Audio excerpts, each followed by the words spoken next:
وزي ما عودتكم دايما جايب لكم حلقة النهاردة جامدة جدا، حاجة كده فخر من الآخر، من العيار التقيل. النهاردة الحلقة هنتكلم فيها عن الجرش في الأحواض السمكية وعن الأحواض المزروعة، وإزاي تعرف تختار الجرش وأنهي نوع تختاره كويس جدا وأنهي نوع ما تختارهوش، وتبعد عن إيه وتقرب عن إيه، وأنهي اللي ينفع وأنهي اللي ما ينفعش معانا.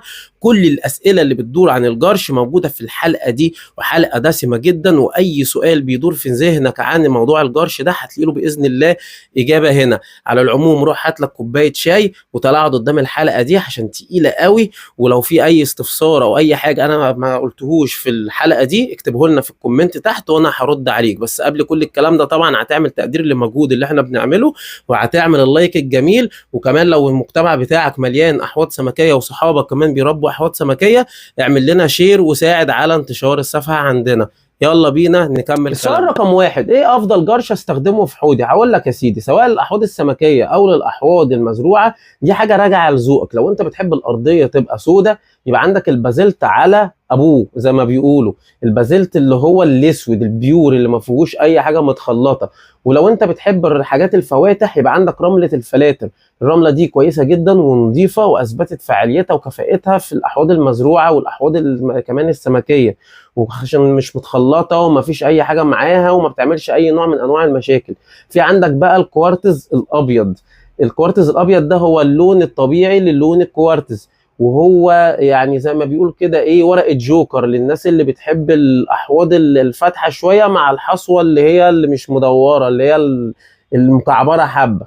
السؤال رقم اتنين، ايه حجم الحصوه اللي احطها في الحوض؟ بص يا سيدي، في المعتاد كده كحاجه كده جنرال حجم الحصوه تبقى 3 مللي 4 مللي، والكلام ده بيبقى المفروض صاحب الجرش اللي بيبيعه بيبقى عارف حجم الحصوه دي هو جايبها حجمها قد ايه، لان في عندك حصوات من اول حجم السمسم وبعد كده 1 و2 و3 و4 لحد بقى الاحجام الزلط. تمام؟ فانت على حسب انت هتستخدمه في ايه. لو احواض مزروعه دايما بننصح بحجم 3 4 او 2 3، المهم ان يبقى في رقم 3 في النص. بالنسبه لاي حوض عادي تاني حط زي ما انت عايز. طب احنا ليه بنحط الحصوه دي؟ عشان خاطر ما تكتمش التربه من تحت وتبقى مكتومه على جذور النباتات وتموت الجذور بتاعتها وتعمل مشاكل للبكتيريا والكلام ده كله. انما بالنسبه للاحواض السمكيه فالموضوع عادي بالنسبه لنا. والسؤال رقم 3، احنا ليه اصلا بنحط جرش في الحوض عندنا؟ ولو انا ما حطيتش جرش هيحصل حاجه؟ هقول لك.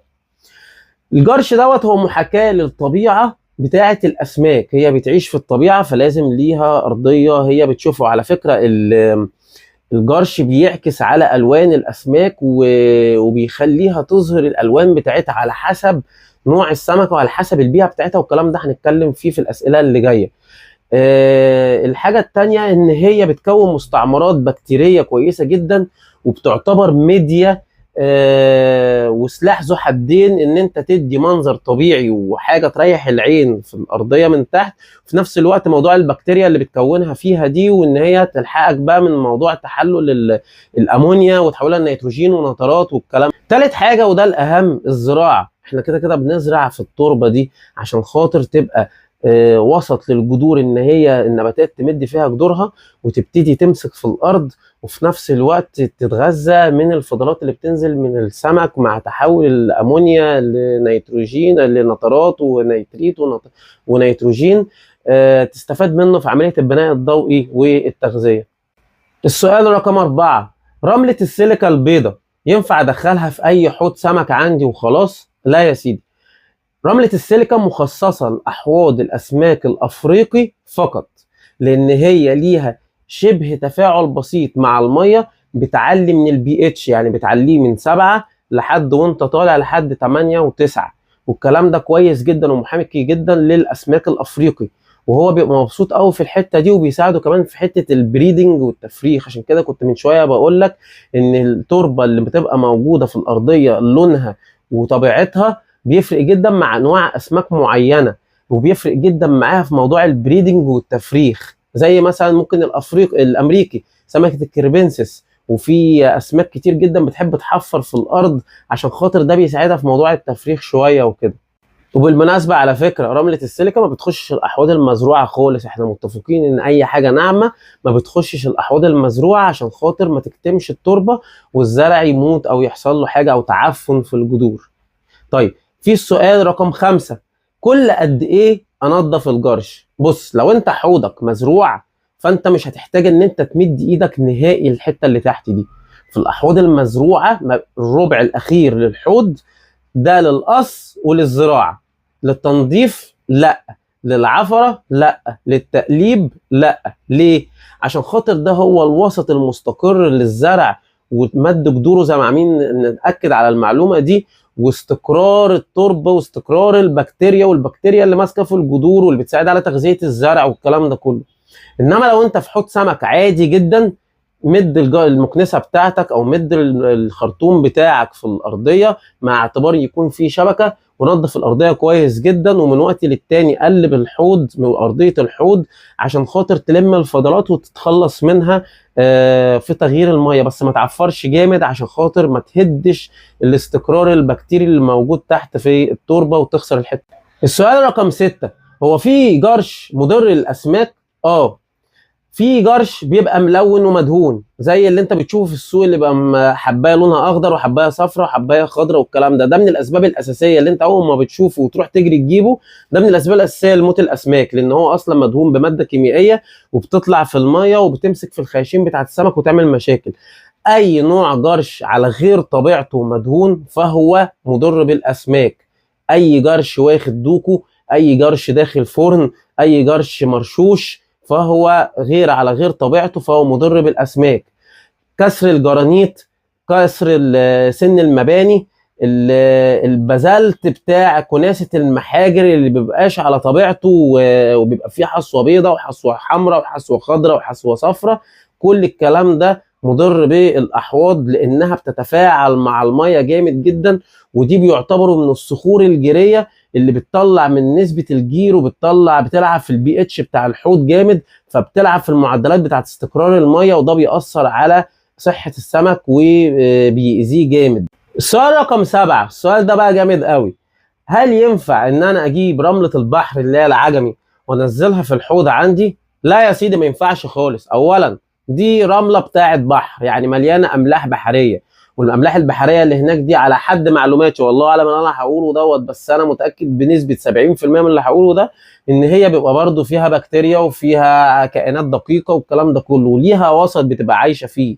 لما انت تجيبها وتنقلها الميه عذبه انت بتقتل كل الكلام ده، اصبحت انت جايب كده وسط مليان امونيا جايبه للحوض. دي نمره 1. نمره 2، رمله البحر دي بتبقى فيها كميه كالسيوم رهيبه، فده طبعا ياثر على البي اتش بتاع الحوض. نمره 3، الرمله دي بتبقى ناعمه قوي وبتكتم التربه وممكن تعمل عفن وممكن تبهدل الميه، فبلاش منها اساسا. السؤال رقم 8، ازاي اعرف ان الجرش ده بيتفاعل مع الميه ولا لا؟ بص يا سيدي، انت هتجيب حبه من الجرش اللي انت عايز بخيالك اللي انت تجربه وتحطه في الحوض عندك، وهتجيب كوبايه وفيها شويه خل، تمام، وهتحط حبه من الجرش ده وتحطه في الخل، تسيبه شويه وتتفرج عليه. لو طلع فقاقيع يبقى هو كده بيتفاعل مع الجرش، بيتفاعل مع الخل، يبقى ده كده بينزل بيتفاعل مع الميه وهيعمل لك مشاكل وهيلعب في قصه البي اتش اللي احنا بنتكلم عليها. طب لو ما تفاعلش وما طلعش فقاقيع يبقى ده كويس وامن ونزله الحوض عندك، والاختبار ده اسمه اختبار الخل. السؤال رقم 9، لا السؤال رقم 9 ايه، تعالى خد هنا، انت لسه لا عملت لايك ولا عملت كومنت ولا قلت لنا رايك تحت ولا كتبت حتى الله ينور. يا عم قدر المجهود اللي احنا بنعمله يا عم، ده احنا عاملين شغل جامد. طيب تعالى اقول لك السؤال رقم 9، يا شاهين افضل نوع جرش ترشحه؟ انا اقول لك، انا شايف احسن حاجه في السوق المصري دلوقتي هو رمل الفلاتر، رخيص امن ما بيتلعبش فيه، جاي زي ما هو في شكارته من المكان اللي جاي فيه، لا بيخش محاجر هنا ولا بيتخلط ولا بيتعمل في اي حاجه، وعلى قد الايد واقتصادي. وكمان انا شايفه قريب جدا لموضوع الطبيعه، ان هو رمله صفراء وماسكه العصايه من النص. ويجي بعديه الكوارتز الابيض البيور زي ما هو، برضو كويس جدا وجميل واقتصادي وحلو ولكن لونه فاتح. ويجي بعديهم في النوع الثالث اللي انا ارشحه، ومع ان هو بيبقى المفروض مرشح الاول، هو البازلت الاسود. وعلى فكره البازلت الاسود هو اصلا مصدره الصخور البركانيه، وبيبقى مليان كميه معادن واملاح وعلى فكره مهم جدا، وهو اصلا بيبقى الطمي بتاع النيل، وهو اصلا المفروض هو ده اللي يبقى جوه احواضنا. ولكن النهارده عشان في مصر تلاقي بازلت بيور مش ملعوب فيه، ده قليل جدا، ولو لقيته خده وحطه رقم واحد عندك في الحوض، ان هو ما يبقاش فيه حصوات ملونه ولا ابيض ولا صخور جيريه ولا الكلام ده خالص. لو لقيته خده ونضفه ونزله الحوض عندك على طول. السؤال رقم 10، ايه رأيك بقى في الطين والبيتموس والفيرمي والاكتيف سويل في الاحواض المزروعة؟ بص بقى اهدى عليا عشان ده موضوع عايزك تفتح مخك معايا فيه. نمسك واحدة واحدة كده ونمشي فيها ونشوف استخداماتهم ايه اصلا وهيفيدونا في ايه في الحوض المزروع. بالنسبة للبيتموس، هو اصلا بيستخدم في ترطيب التربة بتاعة النباتات الخارجية في القصيص عشان خاطر الصيف والحر، وان هو بيحتفظ بالمية والكلام من ده. في الاحواض المزروعه ملوش اي استفاده كده خالص، لان انت بتحطه في حوض فيه ميه فملوش اي استفاده. انما بقى لو انت مثلا عايز تفرغ وعايز تنزل البي اتش شويه لتحت، فممكن تستخدم حبه، ده بينزل البي اتش شويه وبيساعدك في موضوع التفريخ ببعض الانواع الاسماك اللي بتحتاج البي اتش قليل، مع ان عندك الدريفت وود اسهل لك وانضف لك من الحته دي. طيب الطين الممعدن، انا رافض تماما دخول الطينه في الاحواض المزروعه، وان دخلت فهو عايزه واحد محترف قوي قوي قوي عشان يعرف يتابع هو هيعمل ايه واللي هيحصل في الحوض وتغيير الميه والامونيا والكلام ده. انت بتحط كحاجات اوساط مليانه امونيا، الامونيا دي هو السم او الحاجات اللي ممكن تبهدل لك الحوض وممكن تقفلك من الدنيا سواء مع السمك او مع الزرع. فانا شايف ان دخول الطين في الحوض مش فكره كويسه. بالنسبه للفيرمي كومبوست، فيرمي كومبوست جميل وممتاز ومليان بكتيريا عاليه جدا جدا جدا، اللي هو اصلا جاي من دوده الريد ويجلر الزاحف الافريقي، وبيستخدم بيخش الاحواض المزروعه كوسط بكتيري وبعض المغذيات البسيطه، بس هو اصلا استخدامه عشان خاطر البكتيريا، وفي اكتر من 80 نوع بكتيريا مفيده جدا للنباتات وتغذيه النباتات. ولكن دايما بنحذر بنقول ان هي ما تخشش الاحواض اللو تك، وعايزه احواض هاي تك عشان فيها غاز فهتسحب المغذيات اللي هتطلع والبكتيريا اللي موجوده في الامونيا اللي موجوده في الفيرمي للنباتات، وهتحس فعلا ان في تاثير على صحه الزرع. بالاضافه ان انت كمان كده كده هتضطر ان انت تسمد تسميد سائل، لان انت هتمد بالحديد والبوتاسيوم والعناصر الصغرى والعناصر الكبرى والكلام ده كله. طيب بالنسبه للاكتيف سويل، انا شايف ان احسن اكتيف سويل عن تجربه هو الاكتيف سويل بتاع امازونيا. امازونيا هو انظف واقيم وامن نوع اكتيف سويل ممكن تدخله في الاحواض المزروعه، عشان كده هو غالي.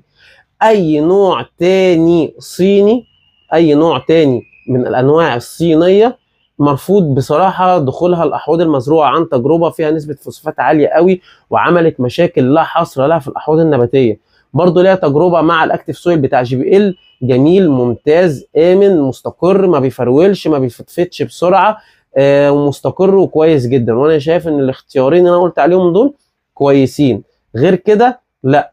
معلومه كمان بالنسبه للفيرمي، الفيرمي لا بيتغسل ولا بيتغلى ولا بيتنقع ولا بيتشطف ولا اي حاجه، لان انت كده بتضيع القيمه البكتيريه والقيمه الغذائيه بتاعه الفيرمي اللي انت اصلا جايبها ليه. لو انت من هواة الاحواض الهاي تك اوعى تغامر وانت في اللو تك وتدخله عندك الحوض، هيدشمل لك الحوض. السؤال رقم 11، هو انا لما اجيب جرش جديد اعمل فيه ايه؟ هقول لك انا تيجي تعمل ايه. اولا ده لازم يتغسل بالميه. يعني ايه؟ يعني انت هتجيب مثلا، انت جايب كميه 10 كيلو، مش هينفع تدخل 10 كيلو على طول مره واحده، تغسلهم على الاقل قسمهم على 4 مجموعات. اغسل مجموعه مجموعه مجموعه مجموعه ونزلهم في مكان واحد، وبعد كده بشطفهم مره واحده في الاخر عشان خاطر تخفف على نفسك التنظيف وتبقى ضامن ان انت نظفته صح. ده بالنسبه للكوارتز وبالنسبه للرمل الفلاتر. بالنسبه للبازلت الاسود البيور اللي بنتكلم عليه، هيحتاج منك تنظيف مره ولا مرتين وشطفه ولا شطفتين، بس هو هيطلع عينك شويه عقبال ما تخلص التنظيفه اللي فيه، وبعد كده تنزله الحوض عندك. والمشكله ان بتاعه البازلت لما بتيجي تنضفه مهما تقعد تنضف فيه ما بينضفش. فكره ان انت تاخد الجرش تغليه وتشخل عليه ميه وملح وكلور والكلام ده مش مقبول، انا عمري ما عملتها بصراحه كنوع من انواع التعقيم. يعني انا شايف ان هو يتشطف وينزل الحوض عادي. السؤال رقم 12، ازاي احسب كميه الجرش اللي مطلوبه للحوض ده؟ لو انت بتتكلم في حوض مزروع فانت لازم تعمل ارتفاع 5 سم. تتحسب ازاي؟ بتضرب الطول في العرض في ارتفاع اللي هو ال5، يعني الطول في العرض اللي هو اللي جوه ده في 5. يعني مثلا سي حوض 60 في 30 في 5 هيطلع لك في الاخر عدد لترات مش بالكيلوات. يبقى زود عليهم 4 5 كيلو كمان على العدد اللي هيطلع لك بعد ما تقسمه على 1000، وهو ده هيبقى المطلوب منك. سيبها بقى يطلع 10 15 20 30 كيلو او لتر، يعني زود عليهم 3 4 لتر 3 4 كيلو زمان زياده على العدد ده، ويبقى هو ده الجرش المطلوب لارتفاع 5 سم. وفي كمان على الموقع بتاع www.shahinfarm.com عاملين آلة حاسبه ازاي تحسب الارتفاع وتحسب عدد الكيلوات بتاعك. طب لو اي حوض سمك تاني، يعني يفضل انت تعمل طبقه مثلا 3 4 سم اللي هي قريبه قوي من ال 5 سم، وهتحسب لها بنفس الحسبه على قد ما انت عايز تعمل 4 سم هتشيل الخمسه وتحط الاربعه، الطول في العرض في 4 او في 3، او شوف انت زي ما انت ما تحب. السؤال رقم 13 والاخير، ريحتك يا سيدي اهو، بس شويه معلومات زبده. ايه هي مقومات الجرش المظبوط؟ الجرش المظبوط انه ما يكونش ليه تفاعل زي ما قلنا في الاختبار بتاع الخل، يكون بيور من غير اي مواد كيميائيه او رش او اي حاجه، ان يكون على طبيعته وملوش اي اشكال تانية متخلطه معاه او مش متخلط، يكون صرف زي ما هو، وما يكونش جيري ولا يكون اي حاجه. المهم انه ما يكونش بيتفاعل، ويكون صلد كده صمت ملوش دعوه باي حاجه. يا رب اكون ربنا وفقني في الحلقه دي وقدرت ان انا اجاوب على الاسئله اللي بتدور في دماغكم، واساعد كل الناس الهواه والمبتدئين والمتوسطين ومحترفين بالمعلومات. ولو عايز تضيف اي معلومه ممكن تقولها لنا في الكومنتات تحت. لو عندك اي سؤال تاني ممكن نخلي الفيديو دوت مليان كميه اسئله وافكار كتيره الناس تستفاد منها، وعلم ينتفع بيه في اي وقت للناس. يا رب اكون ربنا وفقني في الحلقه دي وقدرت اساعدكم بالمعلومات دي. وما تنساش برضو للمره الثانيه والثالثه والرابعه هتعمل لايك على الفيديو، انا هتعمل لايك. السلام عليكم.